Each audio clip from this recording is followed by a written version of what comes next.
En filɛbagaw ni an lamɛnbagaw aw bɛɛ lajɛlen aw ni su Jani.ml FM aw ba ale de sanfɛ min ye an ka dɔgɔkun brève ye an bɛ o kɛnɛ kan bi jumadonya in na sa min ye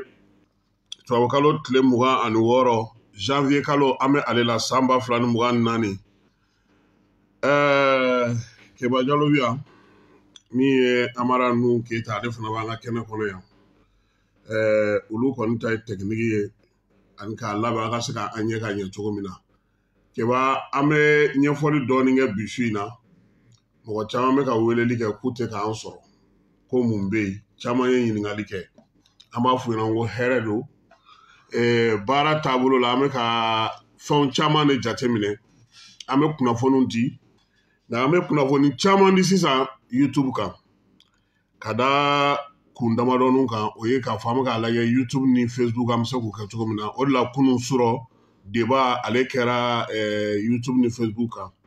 a y'a to an ye fiɲɛ dɔw ye an ye ko dɔw faamu an bɛna olu fana labɛn ka kɛ ni don nataw ye pour que aw ka nimisiwasa bɛ se ka sɔrɔ cogo min n'o tɛ an bɛ yan dɛ hali o don Mali ye 5 à 0 o tɛ yan 4 à 0 kɛra ninnu na bon o bɛɛ kɛra an ɲɛna yan Coupe d'Afrique an bɛ k'o fana fɔ bi su in na Keba ani Amara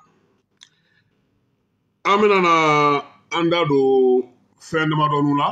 nka a ka ɲi nin waati la parce que brève wagati ale b'a to an bɛ se ka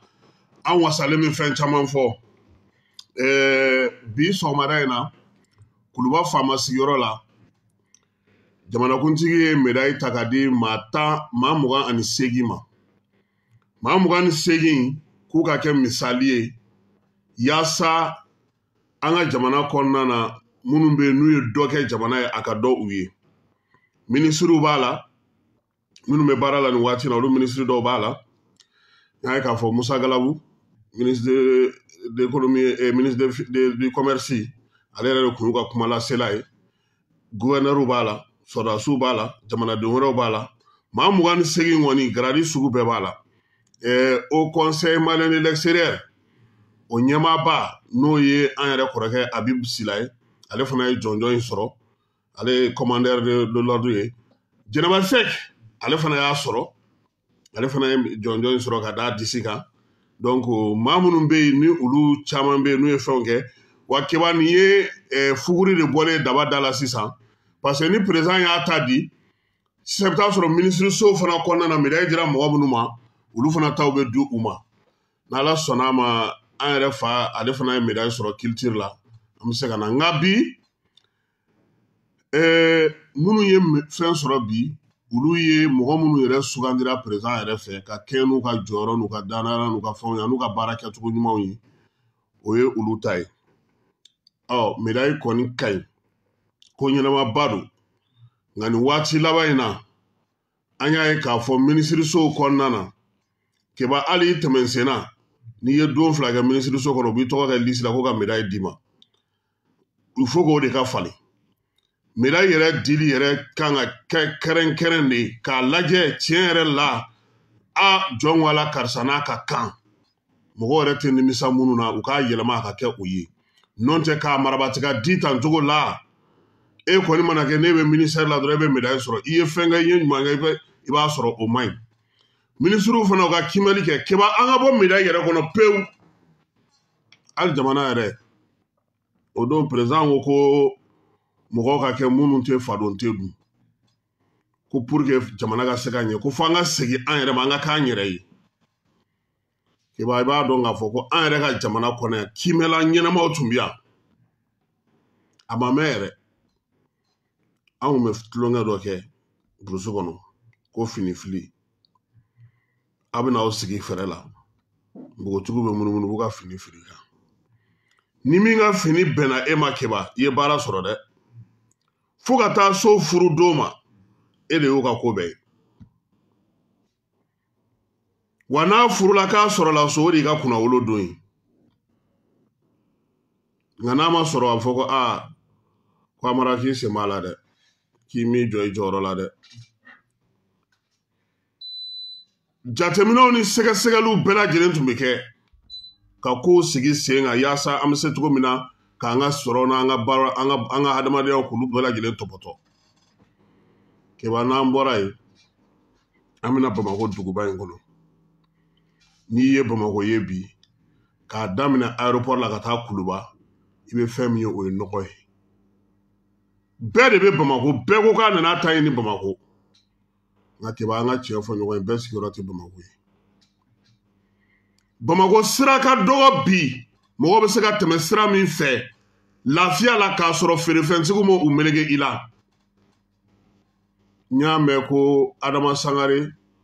ko o ka mairie baara jɔli ko min ye jamana Bamakɔ nɔgɔli k'o sababuya dɔ bɛ a la ayiwa min bilara a nɔ na ko polisi don Bala Tarawele yan'an ka ɲɔgɔn ye Bala i Tarawele i Turamagansi baara min dir'i ma biro kɔnɔ sigi baara tɛ wuli i kana anw ka viadigi lajɛ i kana feerefɛnnaw sigilen lajɛ Bala taa woninda la dɔrɔn i ka woninda lajɛ bi a bɛ cogo min woninda bɔra woninda la o feerekɛlaw kɛlen don k'a minɛ fo devesome fo Nimaga ka immeuble jukɔrɔla la a bɛɛ ye tomati ngɔyɔ supɔme olu de kɛlen don ka gitɔrɔn fan bɛɛ minɛ mɔgɔ si tɛ se ka tɛmɛ n'i sera artisanat n'i ma jigin ka bɔ mɔbili kɔnɔ i tɛ se ka taa o assemblée dalala n'a lamini maa si tɛ se ka tɛmɛ i n'a tɛ ye yɛrɛ kuma tɛ k'a fɔ k'i bɛ taa don a kɔnɔ o capital ma yɔrɔ bɛ min n'i ye pɔn kura tigɛ quartier Mali pɔn tigɛ k'i bɛ taa Kalabankɔrɔ i bɛ heure 3 de kɛ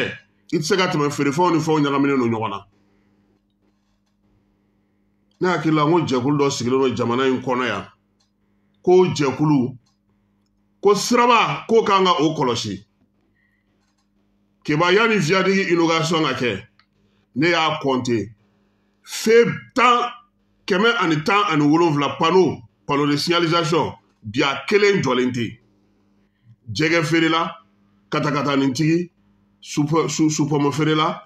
orange feerela nɛgɛsotigi lave gardi lavage mɔgɔ minnu fana ka magasin bɔlen don ka bɛn olu fana kɛlen don ka o yɔrɔ k'u ka décharge yɔrɔ ye citernes ni station Bamakɔ yɛrɛ an kan k'an kɔlɔsi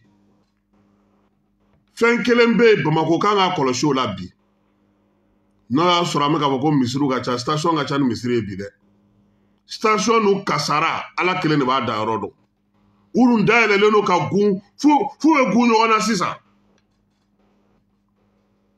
duguba ɲɛda tɛ nin ye dɛ gɔngɔn bɛ Bamako kɔnɔ wa ni keba n'i bɛna so jɔ i bɛna fɔ n ye n bɛna fɛɛrɛ dɔ d'i ma bi n'i bɛna so jɔ Bamako i bɛna fɔ ne ɲɛna i bɛ mɔgɔ ɲini dɔrɔn mun bɛ se ka Bamako bɔlɔn cɛncɛn furan i bɛ t'i ka so jɔ n'a ye cɛncɛn bɛ Bamako kari kɔnɔna bi a bɛ se ka kɛ ka du jɔ sira bɛɛ nɔgɔlen mɛ ne ko ninnu bɛɛ lajɛlen bɛ komini min na olu mɛriw bɛ baara jumɛn de la de GIEw ni fɛn minnu sigilen don jamana in kɔnɔ u bɛ mun baara de la ANASER bɛ baara jumɛn de la an ka jamana kɔnɔ camion bɛ tiɲɛ ka tile 3 kɛ sira la maa si tɛna bɔ yen u b'a tulu bɔ yen k'a nɔgɔ bɔ yen k'a dilan yen ka tila k'a cɛ ka wo bɔ gidɔrɔn na ka taa k'a to maa si tɛna kuma mototigiw ka tɛmɛ sira dilannen don k'a daminɛ Tour d'Afrique la ka taa bila wara ka sirafara la mototigi si tɛ boli a kɔnɔ hali kunu sɔrɔ an tatɔ dɔ y'i fereke waribatigi dɔ la cɛ ko k'a ka mɔbili bɛ sara de a ko delili kɔni k'an k'o bɔ an da a bɛ sara de parce que ko moto tɛmɛyɔrɔ bɛ yen mɛ jɔnni b'o bɛɛ kɛ jɔnni kan k'o bɛɛ la kɔlɔsi mɛriw bɛ min n'i y'a ye douane kɛnɛ jɛra sisan citerne ni fɛn tɛ jɔ yen n ko mɔbili ye sira bila ka faali de kɛ gendarmew ka sɔrɔ k'a fɔ k'u tɛ jɔ olu ka yɔrɔ la commune 6 maire Boubacar madame le ministre nalen yan a y'a fɔ a ɲɛna ko madame le ministre a ye yɔrɔ ɲini an ye an ka karibaw bɛ jɔ yɔrɔ min yan'u kana don dugu kɔnɔ o ko bɔra kari la ka ntɛnɛn sɔrɔ wa n'i bɛna ka bɔ Kita ni fitiri kɔni ye sɔrɔ k'e bɛ sira la i bɛ si ye parce que cɛ si tɛ min bɛ se ka t'i latɛmɛ Kati sira la n'i bɛ bɔ Kayi o kelen don sira fan bɛɛ minɛ ne mɔgɔ si tɛ se ka tɛmɛ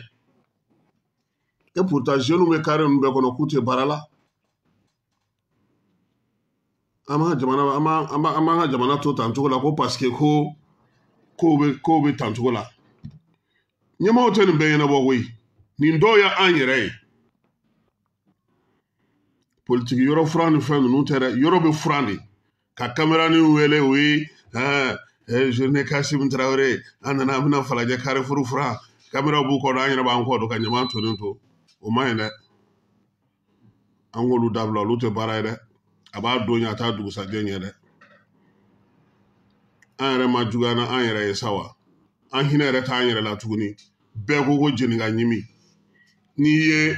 i bɔra Barilabugu n'i ye pɔn tigɛ k'a fɔ k'i b'i kunda suguba kan ni e kɔni sera ka tɛmɛ woninda in n'a fɛn feerelaw n'a fɛn feerelaw la ala farali kan wa n'i sera artisanw ka jugu tɔ bɛɛ ye kɔsɔ in na dɔrɔn de u ye mɔgɔw wuli ka bɔ Voxuda yɔrɔ in na feerekɛlaw minnu sigi sira ka bɛɛ ɲɛna wa i b'a dɔn u bɛ min f'i ɲɛna k'olu bɛ impôt sara yen olu b'a sara mairie ye yɔrɔ ɲamanto yɔrɔ kɔni kuma tɛ kɛba nin de la ne ko gouvernement ma u bɛ ka mun de kɔnɔ ni balimaya groupe mɔgɔw tɛ wele balimaya groupe international mɔgɔw u nana ni fɛɛrɛ ye Bamako kin bɛɛ lajɛlen non seulement u bɛ baara di denmisɛnninw ma u bɛ baara di sigida mɔgɔw ma u bɛ tila tuguni ka yɔrɔ bɛɛ lajɛlen jɛya ka ɲaman cɛ ka bɔ yen u nana u ko k'u bɛ se ka sigi k'u ka baara kɛ nka halisa u bɛ boli la gouvernement nɔfɛ u ma se ka u ka papier bɛɛ ma se ka sɔrɔ ka ban ka d'u ma u ka baara kɛ ne ko n ko hali ni gouvernement keba hali ni u y'a dɔn sa ko bariya groupe mɔgɔ ninnu international ninnu k'u dalen tora a ye kalo dɔ d'u ma a k'a fɔ a ye nin kɛ fɔlɔ an k'aw lajɛ fɔlɔ mɛ mɔgɔw nana ni wari ye danaya dalen d'u kan a fɔra k'u ka baara kɛ wagati dɔ la yɛrɛ minisiri dɔ wulila k'i jɔ u ye fo ka se ka s'a dan na mɛ kɔsɛbɛ n y'a mɛn ko mairie di district ko ɲɛmɔgɔ tun tɛ yen ɲama bɛ cɛ cogo di yɔrɔ bɛ jɛ cogo di n'olu n'u ɲɔgɔnna jɛkulu ma sigi sen kan ka baara di mɔgɔw ma mɔgɔ minnu ko k'u bɛ se a y'olu bila baara la n'u dɛsɛra a b'a minɛ u la o zone ma gɛn yan wa bɛɛ b'a dɔn bi k'a fɔ ko Bamakɔ voirie kelen tɛ se ka ɲama cɛ Bamakɔ yan o kuma banna wa ni ne kɛra maire ye Keba n bɛ fɛn damadɔ f'i ye ne ka courant tɛ siri EDM na ni ne kɛra maire ye mairie courant a tɛ siri EDM na an bɛ panneau solaire dilan yɔrɔ yɔrɔ bɛ yen ko mairie ka wari bɛ don a la n bɛ panneau solaire sigi a bɛɛ la yɔrɔ yɔrɔ bɛ yen ko o ye mairie de kan ka kɛ i n'a fɔ ko commissariat de police tribunal minnu bɛ n ka fɛn kɔnɔ faso ka cakɛyɔrɔ minnu bɛ yen n b'a fɔ a bɛɛ ɲɛna a ye panneau ta sanuya ni fɛnw Aminata Dramani tun y'a daminɛ n k'u y'a nɛgɛ bɔ a la de tanti kan ka fo yɔrɔ jɛyali ni c'est pour que a b'a fɔ mɔgɔ ma n'u y'i ye i nɔgɔlen don i prépare fini min b'i bolo a ka kɛ fini ye Keba fini yɛrɛ a ye ɲɛna kana ɲɛ nka a ka jɛ a ka sanu i yɛrɛ jɛlen i propre don mɔgɔw ko a nin bɛ ta n'i ye mɔgɔ min ye kɛnɛma cogo min circulation na cogo min na a bɛ ten de dɛ moto tɛ bɛɛ bolo bi bɛɛ t'i sago kɛ est ce que o ka ɲi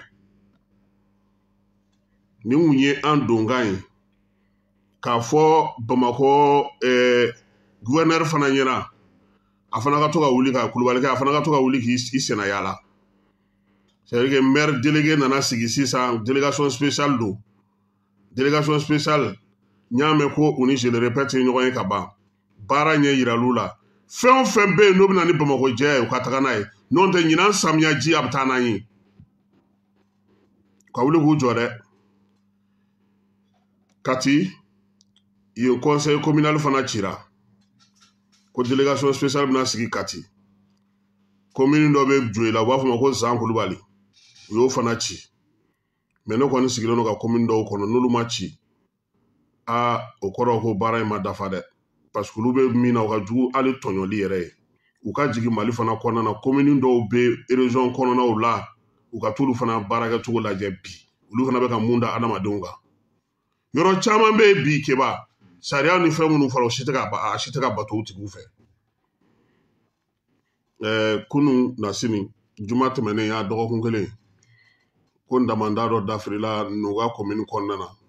ale bɛ Kangaba cercle la maa min tora la k'a bɛ se maa 70 ma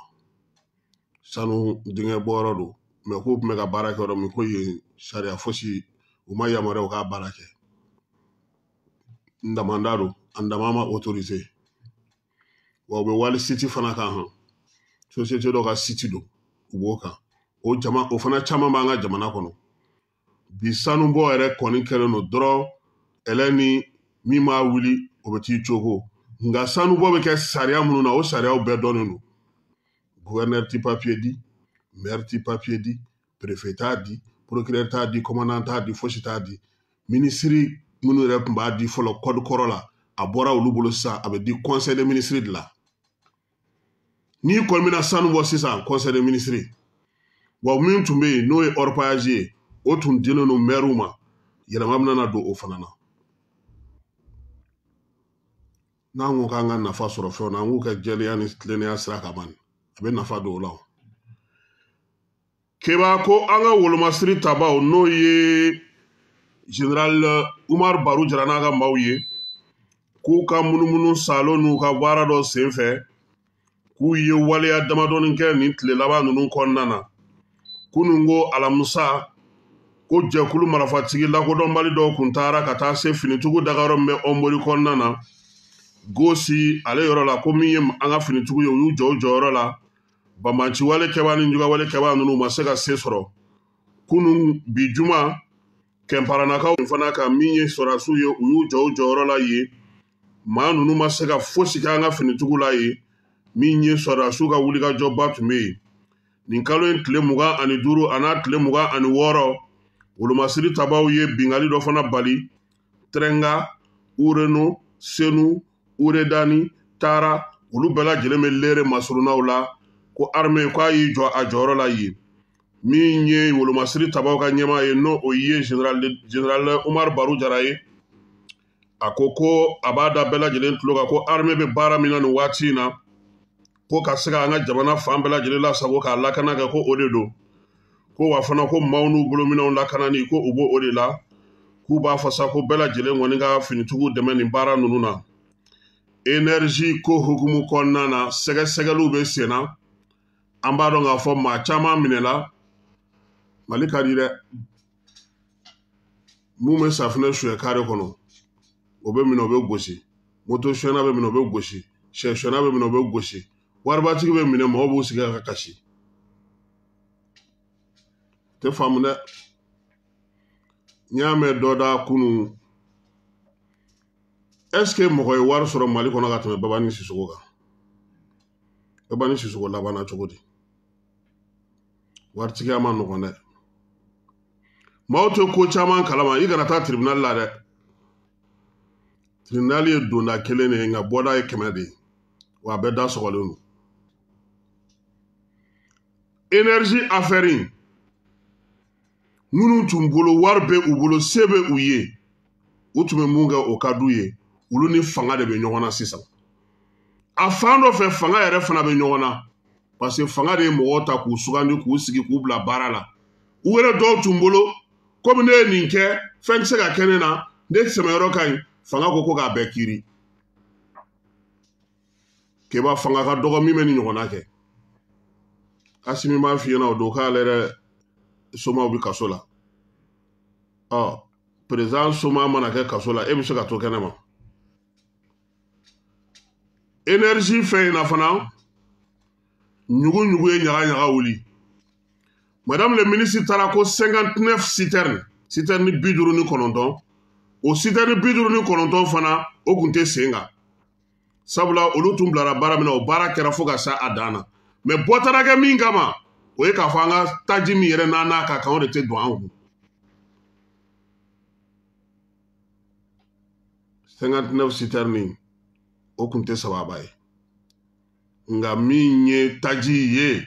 a suɲɛna jamana in kɔnɔ dɛ wa groupe électrogène in fana sanbaga a sanna min fɛ sɛbɛn mun n'an ɲɛ dar'a kan a m'a ka wari bɛɛ sɔrɔ dɛ minisiri kɔrɔ dɔ minɛna ale yɛrɛ ɲinitɔ ko ka bɛɛ ɲininka directeur dɔw fana minɛna o ko ale kelen m'a kɛ ko maaw y'ale bila a la komi ni nin sugu kɛra yɛrɛɲini ni yɛrɛɲini mana kɛ ne ni Keba ni Amara anw de bɛ baara kɛ yan anw welela dɔrɔn anw ko bɔn ko Keba don Keba u ko bɔn k'a ye Keba fana wele ka na Keba nana Keba ko k'e min di ne ma ko papier filɛ nin ye dɛ ne taara kaso la o de ka ca la Keba hali ɲinini min bɛ ka kɛ bi ko ka mɔgɔ minnu lamɛn Cour suprême ko k'ale tɛ nɔgɔ to ko la ale bɛ bɛɛ lamɛn hali n'i taalen don dugu la i na segin ka na i na lamɛn wa n'Ala sɔnna a ma nin tubabukalo in tile 29 kiiri kɛrɛnkɛrɛnnen kan ka dayɛlɛ Mali la yan n'a ma bɔ a dɔgɔ kɔrɔ min ye cour d'assises ye dossier 169 o de kiiri bɛna sigi a kiiri bɛ kɛ Bamakɔ yan président maa minnu bɛ yen ni olu ye engrais ko sɛnɛkɛlaw ka ko bakaricogola ninnu donni kaso la Sekiri port nin bɛɛ lajɛlen ani covid wari ninnu bɛɛ lajɛlen kiiri bɛna kɛ ka fara énergie kan a tɛ bila daga duli da la tuguni Keba min mɔgɔw hakili lajigin furancɛla fanga mɔgɔw bɛ ka kabakoya ko mun kɛra sa énergie la a b'a dɔn minisiri kɔrɔ joli bɛ kaso la Mali la bi yan 3 joli bɛ résidence surveillée la judiciaire contrôle judiciaire la a b'olu da dɔn généraux joli bɛ kaso la a b'o da dɔn a y'o ɲini k'o dɔn yan'aw ka kaba minnu bɛ senna nin na nin waati in na parce que mɔgɔw ɲinɛna k'a fɔ ko généraux caman bɛ kaso la o dun bɛ kaso la dɛ u ma t'u ka so dɛ u bɛ kaso la u bɛ na n'o affaire la olu affaire fana bɛ ka traiter donc a kana kɛ mɔgɔw ɲɛna ko a ko in banna ne ye nin fɔ yan a mɛnna nka komi ɲɛtɔ ka kuma tɛ minɛ sogo ne ko n ko transition ma daminɛ mɔgɔw tun b'a faamu sisan bɛɛ ɲɛ b'a ko kɛcogo la n'an bɔra énergie la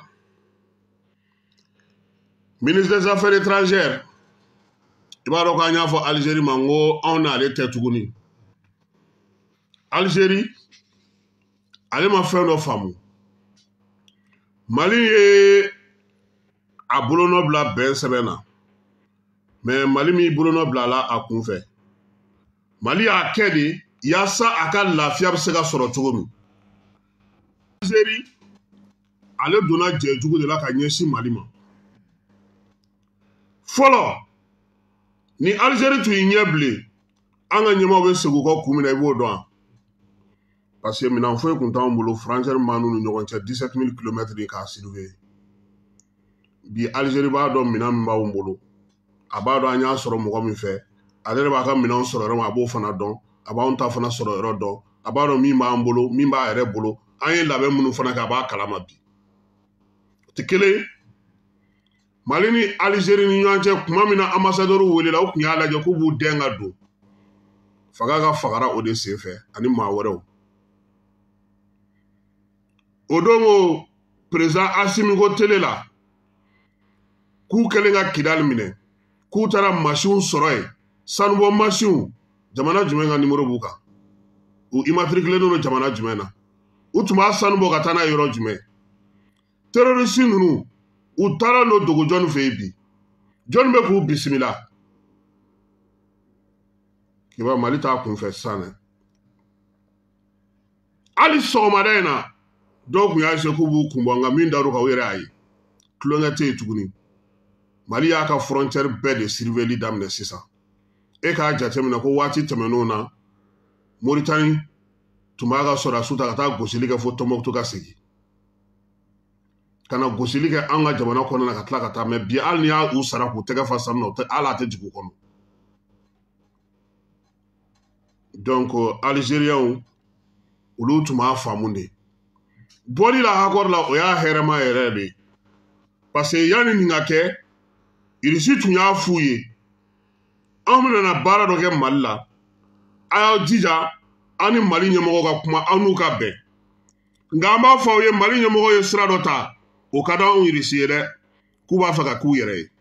ko jɔnmaya fɛn fɛn kɛr'u la ka tɛmɛ k'a ɲɔgɔnna wɛrɛ tɛ kɛ tuguni anw yɛrɛ jɛra n'o ye an n'u bɛna baara k'o kan u ka jamana kɔnɔ politiki anw da t'o la dɛ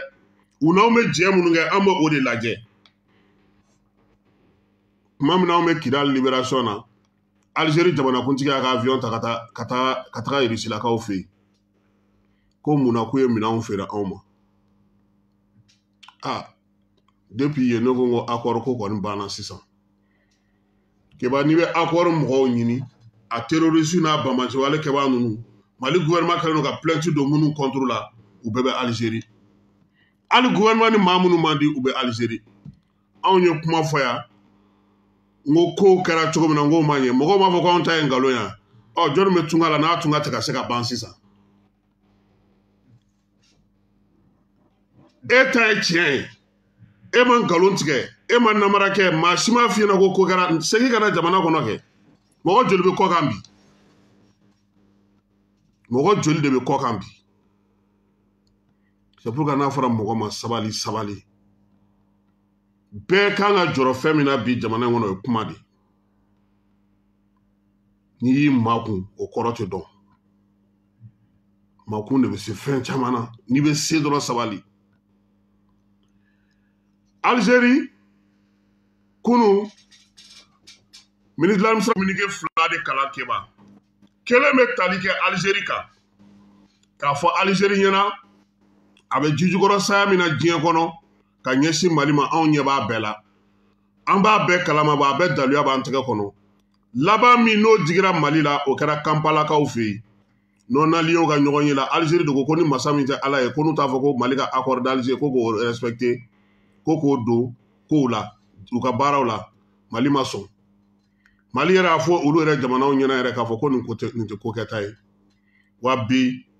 jamana minnu tun bɛ yen n'u b'a fɛ ka jan da Mali ɲɛ anw tɛ min kalama u caman tun kɔkɔrɔma donnen don Algérie de fɛ a b'a fɔ ko a bɛ se ka kɛ parce que ale na an ka frontière de ka bon wa fɛn caman bɛ se ka kɛ fana ka taa Kidali yan fanw fɛ ka taa dogo ale fɛ yen a yɛrɛ tun bɛ u dɛmɛ a ko la fana mais bi fura bɔra ninnu bɛɛ lajɛlen de ka woro ɲɛma kunun communiqué fila min kalanna fɔlɔ ye k'a fɔ Algérie ye e bɛ ka fɛn o fɛn kɛ i ye baara o baara daminɛ i bɛ ka janfa o janfa kɛ nin bɛɛ lajɛlen daluya n'a danganiya bɛ anw Mali bolo an b'i hakili lajigi k'a f'i ɲɛna fana ye Algérie kunun tɛmɛna yanni bi ka se ne bɛ tilen k'o fɔ aw ɲɛna yan n ko kunun ma to mɔgɔ min kɔnɔ bi tɛ to i kɔnɔ anw ye min kɛ Algérie ye u seginna a kan k'a fɔ a ye yɔrɔ dɔw la yɛrɛ e ye diɲɛ yɛlɛma yɛlɛma yɛrɛ Algérie tun tɛ wele kɛnɛ dɔ kan Mali de tun bɛ wele mais Mali tun b'a niyɔrɔ kuma fɔ ka Algérie ta fɔ Modibo Keyita ka mɔgɔw y'o kɛ yan an yɛrɛ bɛnkɛ Ousmane Ba ale tun b'a la ministre des affaires étrangères Modibo ka taa na olu y'u cɛsiri de ka Algérie de dɛmɛ ka tila ka kɛlɛkɛyɔrɔ d'u ma jamana in kɔnɔ yan u k'u ka libération kɛlɛ ka tila ka marifa ta ka t'u dɛmɛ tuguni u ka jamana kan an ka mɔgɔw hakili lajigi o de la o bɛɛ kɔfɛ communiqué filanan na u ko accord d'Alger olu b'a fɔ diɲɛmaa ɲɛna bi accord mun kan k'a bato a ye sira bila a mɛnna sira bilali daluyaw ye mun ye kabi accord senna Mali de bɛ ka waleyaw kɛ mais a fɔra jɛkulu marafatigiw ɲɛna an bɛna na sa nana aw ka marafaw ye a k'u da kɔntan a ka na aw ka kɛlɛkɛcɛw ye fo an sigiyɔrɔ in u ma se ka lisi di mɔk'u sigira sen kan u y'a sabote Gao u ma taa bi mɔgɔw kan k'u faga mɔk'u cour kɔnɔna na o bɛɛ lajɛlen tɛmɛnen fana ka ban an ye mun ye fɛɛrɛ foyi tɛ tigɛ yaasa ka se ka accord la taa ɲɛ mun b'o kɛ Mali yɛrɛ ko k'ale bɔra accord la pewu keba kunu gouvernement ko accord ale jɛra kɔ pewu a tɛ labato ya tuguni an b'a fɔ k'a fɔ mɔgɔ caman bɛ yen mun tun ye nin laɲini kɛ depuis accord senna Modibo Sidibé ko k'a tɛ accord ko la dɔw b'a fɔ de ko j'ai pris acte ale ko a t'a la bi a t'a la sini a siman fara jɛman kan a ka sira t'a fɛ a taara yɔrɔ o yɔrɔ a y'a fɔ ko accord tɛ se ka Mali sinsin mun bɛ Mali sinsin o ye Mali sɔrɔdasiw ka u jɔ sa u yɛrɛ la an k'an ka armée kɛ armée a k'a jɔ a jɔyɔrɔ la yaasa an ka jamana ka se ka bɔ nɔgɔ la ninnu y'o de faamu u y'o baara de kɛ keba hali Coupe d'Afrique n'an ɲɛna k'an bɛ ka bonya ten yan ayi u b'a dɔn min bɛ yan non mɔgɔ tɛ bonya ten dɛ ka kala sɛmɛ la ten o tɛ kɛ ten dɛ e ten ka ko dilan ni cɛ ni bugɔli tɛ yan a ye cɛ ni bugɔli to ten k'o dɔrɔn de don sinon ten bɛ mun dilan n'i y'a minɛ ten i b'a bila ten parce que a tɛ ka se ka ten ko ɲɛnabɔ i ye donc bi an bɛ ka taa sira min fɛ an bɛ ka baara minnu kɛ gouvernement ko accord baarali tɛ se k'o ɲɛ munna Algérie min ko ale ye médiateur ale kan ka ko ɲɛnabɔ an ni ɲɔgɔn cɛ ale y'a ka fan ta ale tɛ se ka médiation kɛ MINUSMA min kan ka don an ni ɲɔgɔn cɛ a ye taa kana se ɲɔgɔn ma o ye kɛlɛkɛminɛnw ta ka di ninnu ma u taara ka Kidal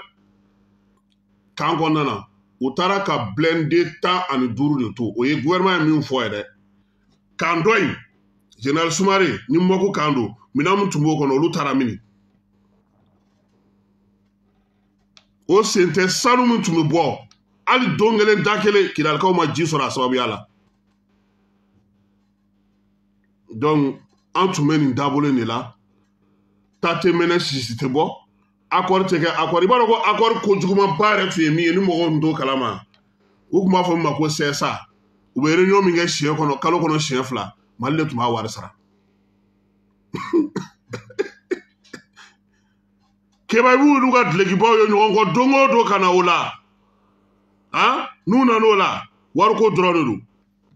cérémonie d'ouverture min kɛ aw kun ɲɛna yen Crèche la n'o banna a tɔ bɛɛ kun ye baro mugu ni dumuni ye ka wari cɛ ka k'u kun ka taa n'u yɛrɛ gouvernement ye wari de tigɛ an b'a kalama fana k'a fɔ o bɛɛ la gouvernement ye dayɛlɛ parce que transition mɔgɔw ye fɛɛrɛ sigi sen kan ka se k'a to depuis transition daminɛna de an y'a ye k'a fɔ min ye mɔgɔw donna gouvernement na parce que olu de y'a to ni groupe ninnu bɛɛ ka mɔgɔw donna Musa Aga Tayɛri ninnu ka taa fara Alhamdu Agi Ilienne min ye ministre industrie kɔrɔ in arabukɛ in ka taa fara maître Touré ninnu kan olu bɛɛ lajɛlen donna accord ko de hukumu kɔnɔna na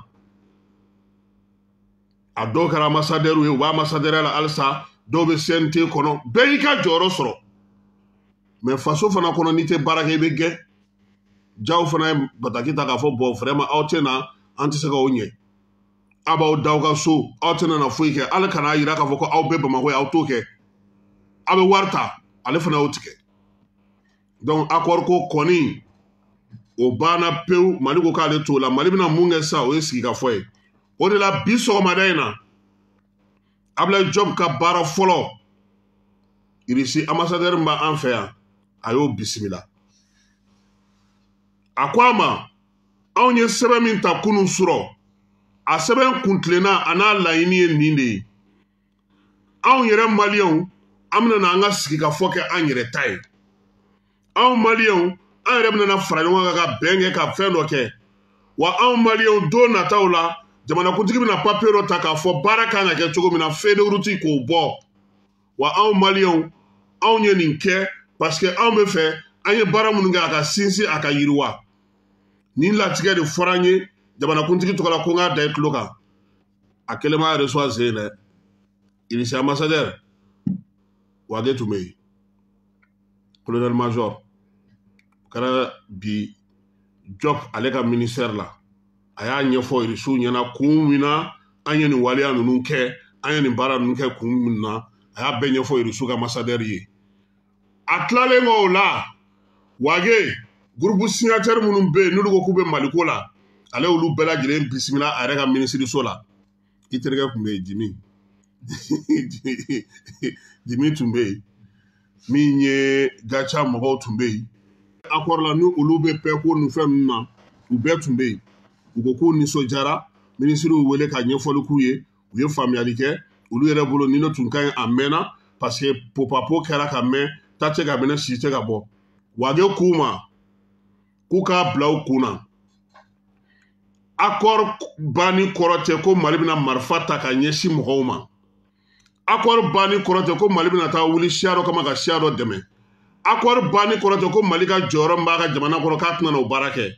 nka accord banni kɔrɔ de sa ko aw minnu filɛ nin n'aw ko ko bɛn ni kelenya ka d'aw ye a ye t'aw cɛsiri aw ka sigidaw la aw ka labɛnw kɛ aw ka na jamanakuntigiw kan ka sigikafɔ min kɛ aw ni baara ka na aw ni fɛn kɛ na min bɛ se ka fɔ Wage k'u ma fana da yɛlɛlen don hakilina o hakilina b'u la n'o bɛ na ni bɛn sinsinni ye u ka na n'a ye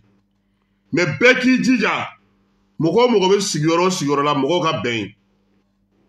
an ka ko to ɲɔgɔn ta la an ka ɲɔgɔn bonya an ka ɲɔgɔn gasi sigi yaasa sigi bɛ se ka diya cogo min nin baara ninnu de kɛra bi nka yan'o cɛ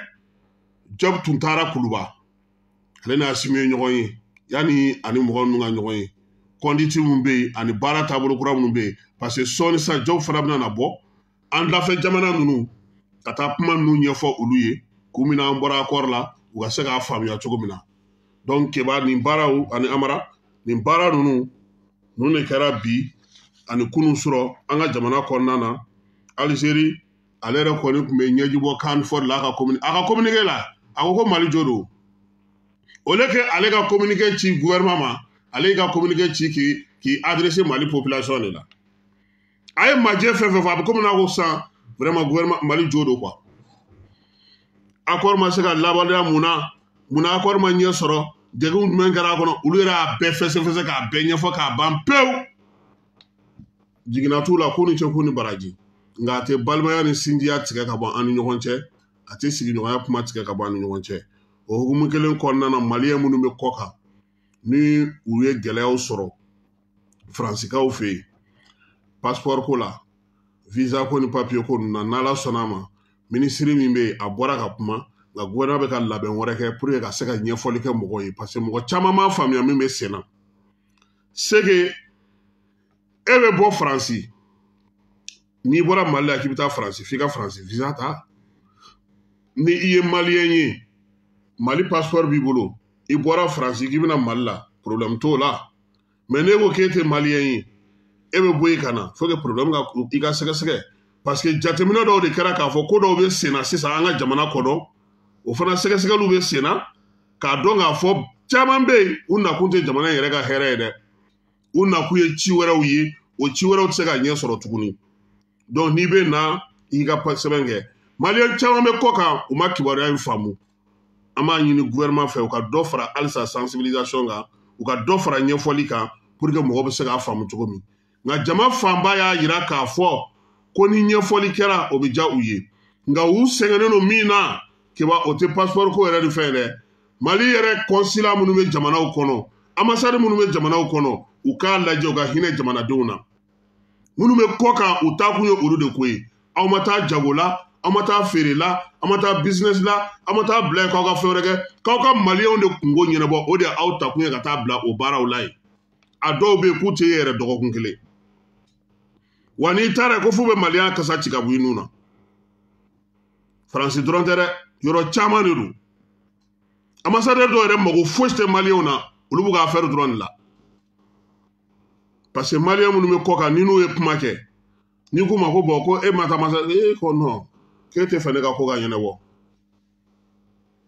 dɔw yɛrɛ ko ko olu bɛ yɔrɔ min na yɛrɛ olu t'a ambassadeur yɛrɛ olu t'a dɔn mɔgɔ min yɛrɛ don yɛrɛ parce que tellement u bɛ taga yen u bɛ dusukasi de sɔrɔ min ye weleli kɛ ka bɔ États-Unis e m'o ka kuma mɛn wa o ɲɔgɔnna kuma caman de bɛ yen n'an bɔra o la CDM ale ye bataki bila ka na ko waleya min kɛra ko a diyar'u ye kosɛbɛ k'u bɛ furancɛla fanga mɔgɔw fo nin baara min kɛlen filɛ nin k'olu kun sigilen don ni nin ye wa ko nin sisan sa olu kɔni b'a ɲini sa sɛgɛsɛgɛli de ka boloda yaasa nin ko minnu kɛlen filɛ nin ye fɛɛrɛ bɛ se ka sɔrɔ a la cogo min na an ka jamana yɛrɛ ka baara bɛ se ka ɲɛnabɔ cogo min k'u bɛ Colonel Asimi Goyita u b'ale fo kosɛbɛ keba ko n'an ka sogo bɛ bɔ an ka jamana kɔnɔ dɔgɔnin ko bugunatigɛ bɛna na k'a la logo bɛ k'a la k'a yira k'a fɔ ko nin ye Mali sogo ye Mali sogo ko o bɛna na sɛbɛn a kan o la n'i taara fan o fan sa i n'a dɔn k'a fɔ ko sogo min b'i bolo nin ko ye Mali sogo ye Minakakaw olu ko degun caman bɛ olu kan ko sira caman tigɛlen don u fɛ yen min ye da dumunifɛnw ye o bɛ k'a to olu sɔngɔ bɛ ka gɛlɛya mɔgɔ caman bɛ yen olu bɔra u sigiyɔrɔw la nin waati laban ninnu na min ye Minaka dugu kɔnɔna ye u ye degun sɔrɔ yen Minaka kɛrɛfɛ dugu la u ye degun sɔrɔ yen an sɔngokaw fɛ yen mɔbili dɔ bɔtɔ an sɔngo k'i kunda Gawo kan Bamaciwale kaba dɔw taara bin olu kan k'u mɔmɔ u bololaminɛ ninnu k'u bɛɛ lajɛlen daraki u la u y'a yira k'a fɔ ko min ye u ka jamanadenw minnu ye nin waleya ninnu kɛra ko olu yɛrɛ caman y'a yira k'a fɔ ko degun min bɛ sira kan o ye k'a fɔ Bamaciwale n'u ka wale kabaw bolo ko finitigiw tɛ yen k'a sɔrɔ baara min bɛ senna nin waati in na a darawuli ka bon kosɛbɛ nka a nafaba o ye k'a fɔ pankuru olu de bɛ ka baara kɛ kosɛbɛ yaasa finitigiw olu fana bɛ se ka u ka kow kɛ cogo min na IPR ISFRA mɔgɔw k'olu ka ekɔlidenw kɔni y'a yira k'a fɔ ko u ka kalanso clôtureli baara min kan ka kɛ n'o o baara ma kɛ sen kan ko u bɛ baara bila la u y'a yira k'a fɔ ko fo baara ka to sen na maa minnu bɛ n'u talen bɛ IPR de katibugu kan sa ko o IPR kɔni k'u k'a to a baaraw ka se ka kɛ dugukolo minnu ta u bɛ se ka don u ka cogo la cogo min na kurantigɛ ale kɔlɔlɔ o bɛ ka boli jitigɛ fana ka Sikasokaw fɛ yen bi jiko dɛsɛba bɛ olu kan u tɛ ka se ka fosi kɛ u yɛrɛ ye banabakaw olu wulilen don k'u jɔ ka bana kunbɛn kɛ u k'a fɔ sisan ni bana furakɛ ye kalanden somɔgɔw ka taa se baarakɛyɔrɔw bɛɛ lajɛlen ma kapu ale ni a tɔw k'u bɛ ka wuli ka jɔ kɛ yaasa cogo min na u ka kalanyɔrɔ ko bana minnu bɛ yen n'olu bɛ yɛlɛma joona olu kunbɛli ko u bɛ se k'olu k'u taabolo ye cogo min Batuli Ɲang ko ale bɛ Kongokaw fɛ yen Kongo Kinshasa a taara yen ani délégation belebele ka taga olu kuma ɲɔgɔnya an b'i kɔ ale ka baaraw ye minnu ye min ye au conseil des Maliens de Congo ye sa olu yɛrɛ ka président n'o ye Buya Kulubali ale tun b'a kɛnɛ kan lajɛ in kɛkun ye min ye ka se ka an b'i kɔ ka baara ni a taabolo bɛɛ lajɛlen ɲɛfɔ min ye Batuli Ɲang ye a yɛrɛ bɛ kɛnɛ kan yen a y'a yira k'a fɔ ko nin kɔni diyara a ye kosɛbɛ k'a b'u fo u y'a kunbɛko ɲuman min kɛ ani ka se ka ɲɛfɔli kɛ u ye ko maliyɛn minnu bɛ Kongokaw fɛ k'a b'u bɛɛ lajɛlen fo ko k'u waleɲuman dɔn bi juma in na an y'a ye k'a fɔ dɔgɔkun kelen tɛmɛnen na sa an y'a ye k'a fɔ ko min ye wulikajɔ caman bɛ sen na yaasa sɔrɔdasiw olu ka ɲɛnajɛ min kɛra maa caman bɛ k'o ɲɛnamaya fan caman fɛ ale ni Kidali bilali o baaraw ɲɛnajɛ u bɛ ka continuer jamana fan caman fɛ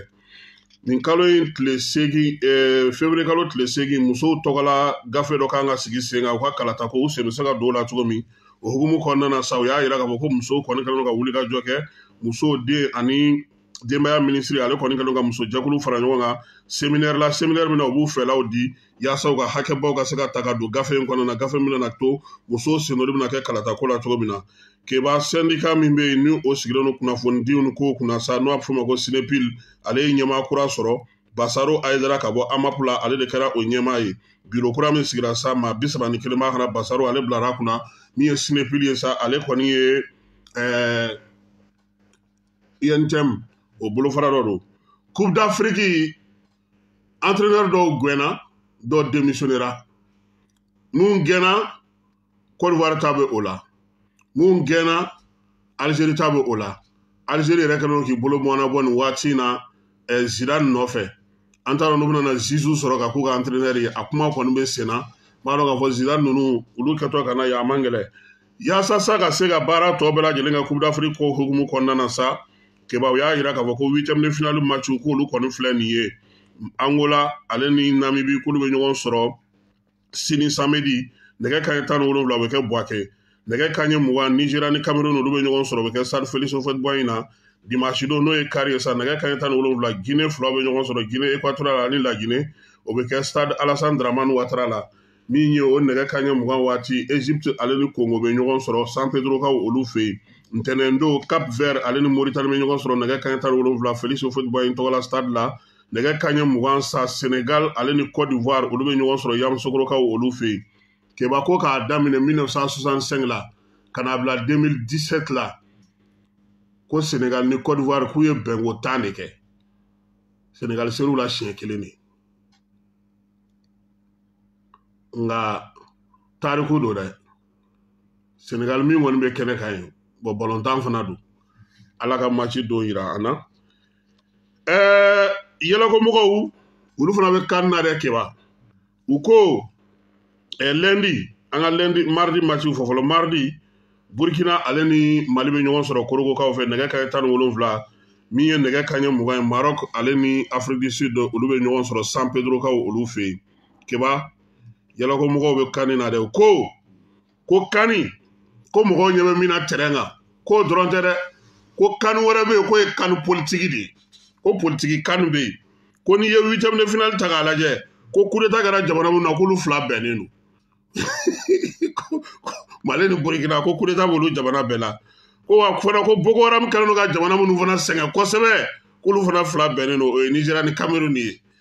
ko n'o bɔra yen min ye Guinéw ye Guinéw ko olu fana bɛnnen don Guinée filaw n'o ye Guinée équatoriale ani fɛn ye ko min ye a laban yɛrɛ ye sa ko Faransi ka pion Afrique k'olu fana bɛnnen don o ye Sénégal ale ni Côte d'Ivoire ye ko donc ko kani ko politique ko ba de b'a a dugumana na ko wa fana ko dege karamɔgɔ ko jɔyɔrɔ ka bon o de la sa u y'a yira k'a fɔ ko Cameroun Sénégal Guinée équatoriale Guinée Conakry ka taa fara Cap Vert kan ale ni Mali ani Maroc ni Namibie ko ninnu bɛɛ lajɛlen ka dege karamɔgɔ bɛ bɔ so équipe tɔ tora 16 ye min ye Dolati fana ye ale fana tɔ man jan tuguni ko n'u bɔra na sa u sɔrɔ ka taa quart de finale la 8 bɛ bin 8 olu bɛ taa ɲɛfɛ Wali Industrie maaw an b'u fo olu minnu ye wulikajɔba kɛ 20 janvier hukumu kɔnɔna na keba ka se ka fini di ba caman ma n'o ye sɔrɔdasi musow ye ka maillot fana di min ye Wali Industrie ye ale ni CDM de bɛ baara kɛ ɲɔgɔn fɛ kosɛbɛ Coupe d'Afrique ko in na ale ni baara tɔw bɛɛ lajɛlen na min ye falatɔw ye yatimɛw sɔrɔdasi minnu fatura k'u denw to ko olu bɛɛ lajɛlen fɛɛrɛ bɔ min ye CAN 20 janvier fini k'u y'o d'olu ma CDM yɛrɛ ale fana ye fɛn caman di yaasa min ye muso ninnu u ye cogo tun bɛ se ka ɲɛ cogo min na k'u bɛ dugawu kɛ sa ko ala ka san wɛrɛ ta yira an na Burkina bɛ olu fɛ yen an ka CNT maaw bɛ taama n'a ye CNT délégation belebeleba bɛ Burkina nin waati in na olu yɛrɛ kɔni u ye jɛrɛ caman kɛ u ni capitaine yɛrɛ ye ɲɔgɔn ye ka ban ale Burkina kelen fana na an bɛ se k'a jira mɔgɔ la k'a fɔ k'u y'u ka constitution kura sɔrɔ a promulguera Ibrahim Traoré fɛ min ye u ka furancɛla fanga ye sa olu mɔgɔw tun y'a jira k'a fɔ ko sɛbɛn ko a ka ɲi ko baara bɛ se ka kɛ ni a ye CEDEAO délégation min tun kan ka taa Niger kaw fɛ yen k'olu ma se ka pankurun sɔrɔ koyi u bloquelen tora Abuja kaw fɛ yen sisan k'u ye yafa de ɲini Niger fɛ k'a fɔ k'u ka hakɛ to k'u bɛna pankuru ɲini ko wa ko ni Niger fana labɛnnen don ka se ka u bisimila cogo min na k'u bɛ ka o waleyaw olu de ɲɛɲini yaasa baara bɛ se ka kɛ cogo min na keba an sera ka min sɔrɔ kunnafoni na bi su in na ka da maaw tulo kan o ye nin ye an bɛ segin a kan k'a fɔ bɛɛ lajɛlen ɲɛna an ma taa yɔrɔ la an ma fosi nka nin waati in na an bɛ ka falen falen dɔw de kɛ yaasa ka se ka baara daminɛ ni fangaba ye o tɛsiw de bɛ sen na o de la an ka kunnafoniw caman jɔlen don direct la Facebook kan an bɛ ka caman kɛ YouTube de kan nin waati in na ni tɛsi banna n'Ala sɔnna a ma kibaruya min fɛn fɛn bɛ an ka jamana kɔnɔna na an ka jamana kɔ kan an b'a bɛɛ d'aw ma wa don o don fana an ka radio partenaire an n'u bolo bɛ ɲɔgɔn bolo an b'u bɛɛ lajɛlen fo k'u waleɲuman dɔn Faransiikaw fɛ yen an bɛ Gawusu Tarawele an b'a fo min ye Ɲagate ye n'o ye Ablaye Ɲagate k'ale fo an ka cɛkɔrɔba Maraka Sabake N'i ye Dawuda Jara ye PDG k'an b'a fana fo an tɛ ɲinɛ Ibrahim Tunkara kɔ a n'a ka baarakɛlaw bɛɛ lajɛlen France kɔnɔna na Ibrahim Sako k'ale fana fo wɔlɔfɔw fɛ yen Jo Bala k'an bɛ Jo Bala fo ka Siko fo Dani de Paris ka taa se Seku Tunkara ma Bamakɔ yan sa Gandhi le Malien ani neutralisant ka taa se Ibou Si ma an bɛ ninnu bɛɛ lajɛlen fo Kati 24 k'u bɛɛ lajɛlen k'u ni cɛ k'u ni baara a k'an bɛn ni Ala n'a kira sɔnna a ma sini min ye kibaruya wɛrɛw ye k'olu da aw tulo kan Ala k'an bɔ su la